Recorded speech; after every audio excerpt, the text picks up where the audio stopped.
The Newsday continues here on One News Now. I'm Pauline Verzosa. President Bongbong Marcos said his administration is still having back-channel talks with China in light of Beijing's aggressive actions in the West Philippine Sea. The president said he will use all possible ways to keep the communication lines with China open. PBBM said he is determined to convince China to stop harassing our vessels, like using water cannons and lasers. I've said it many times, you should try everything. You don't know what effort is going to be successful. As any point of contact that I can establish, I will use it. President Bongbong Marcos is now in Singapore to participate in the International Institute for Strategic Studies. He is expected to highlight the Philippines' position in the West Philippine Sea. And to get more updates, we have a mobile journal, Julie Baiza, reporting live from Singapore. Julie, good morning, and what can you tell us? Pauline, President Bongbong Marcos arrived here in Singapore yesterday afternoon following his state visit to Brunei.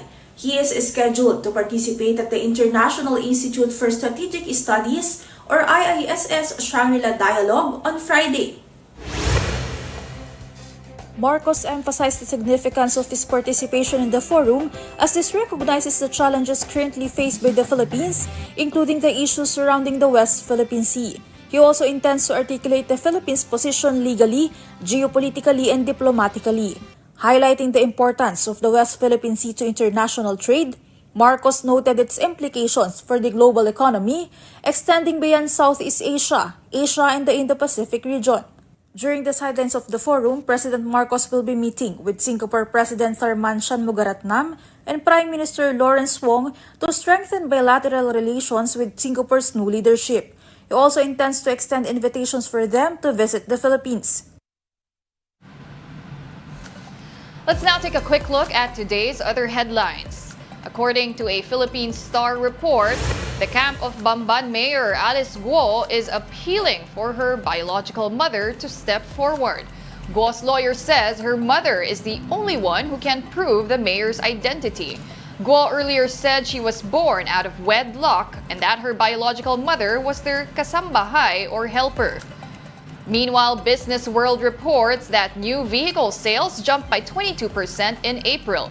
New automotive sales rose to over 37,300 units last month from just around 30,600 in the same month last year. Industry officials say positive consumer, business confidence, and stability in automotive finance boosted the sales. We'll be back with more stories after the break. Keep it here on One News.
You're still watching One News Now. I'm Pauline Verzosa.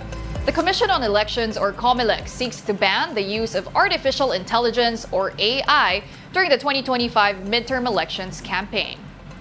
COMELEC Chairman George Garcia said they will convince the Commission and bank that AI is a threat to democracy and proper campaigning. In their letter to the NBank, Garcia expressed concern about the threat of AI-generated content like deep fakes and how it can spread misinformation among voters. The COMELEC is currently clarifying the aspects of AI that should be banned during the campaign. Anong aspeto ng AI ang pagbabawal natin?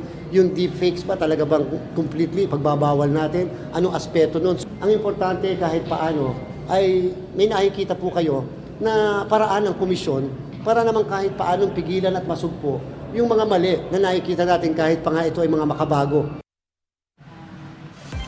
Microsoft Philippines CEO Peter Maquera shares insights on artificial intelligence from their annual Work Trend Index. Here's an excerpt from his interview on The Big Story. As much as 75% of your respondents say they're already using it. 3 out of 4 people essentially are using AI at work. Talk us through that, the significance of that, and how exactly are they saving time using AI? I thought actually the number is higher. A really interesting statistic is that the Filipinos, there are 31,000 employees surveyed across 31 countries. 1,000 of them were Filipinos. What's really interesting is 86% of the early adopters are the Filipinos, which is higher than the global average of, let's say, 75% that are already using it. So I think it's very encouraging, actually. Like it reminds me of back in the day of Facebook, when the Filipinos were the highest users. And I think part of the reason is, we have the youngest population in the region at 25. So our workforce is born digital. What's amazing about it is it affects every job, every department, every function. So what I try to encourage companies is you start with a persona, right? So if I'm a recruiter, for instance, I could say, well, write me a job description for a computer programmer and the qualifications. And then I get 100 resumes, right? Then I put that in my file and I say, rank order and recommend for me the top 3 candidates based on the job I'm looking for. Out of curiosity, Peter. Is that crazy? It's pretty crazy in the pretty sense that crazy, we're but- going beyond using AI to generate content now. It's now actually that's choosing. virtual assistant jobs. Yeah, but that's what I right? wanted to ask. How were the picks of AI vis-a-vis your actual picks? Did they match up in terms of preference? Did AI perform? So that's a really good question, right? Because the product's called Copilot.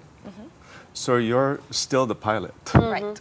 We just gave you a Copilot genius, but you're still accountable, right? You still it's embedded with annotations, so you can actually trace the prompt and how you instructed it to do what it does. Is that a risky proposition, allowing employees, or maybe not allowing employees, but having employees bring in their own AI? What are your thoughts on that? I think it is, and it certainly can be, but you can contextualize, right? So if you're just using it to write recipes or plan your itinerary, you're not going to kill anyone or harm anyone. But the danger that you'll have is data privacy. Right, so if you're in an open language model, your information is among the 25 billion pages in the internet that is being used to train data. So if you're taking company data, then you're at risk of that privacy being breached.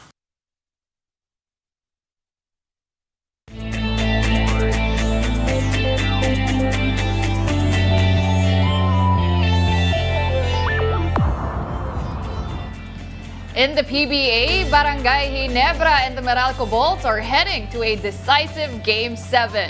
Meralco forced a 3-3 deadlock in the PBA Season 48 Philippine Cup semifinals after outlasting the Gin Kings with an 86-81 victory in Game 6 last night at the Smart Araneta Coliseum. Bong Quinto led the Bolts with 23 points, while Chris Newsom and Alain Maliksi also came up big with 21 and 14 points respectively. The sudden death showdown will take place tomorrow in San Jose, Batangas.